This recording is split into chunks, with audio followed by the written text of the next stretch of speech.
I'm delighted to offer my congratulations on the 31st anniversary of Ukraine's Declaration of Independence, and to remember that amazing day in 1991 when Ukrainians celebrated in the streets as their country was reborn as a sovereign state.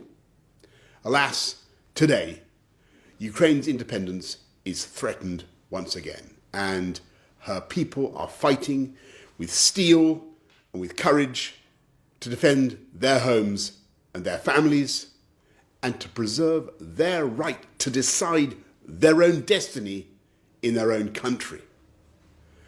I've never doubted for a moment that Ukraine is going to win this struggle, because no force on earth can overcome the patriotism of 44 million Ukrainians.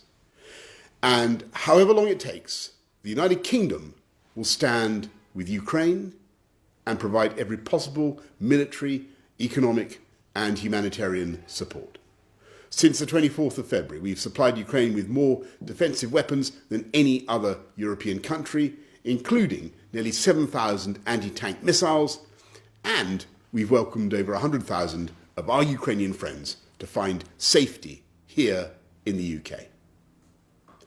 One day, Ukraine will come through this ordeal and achieve victory.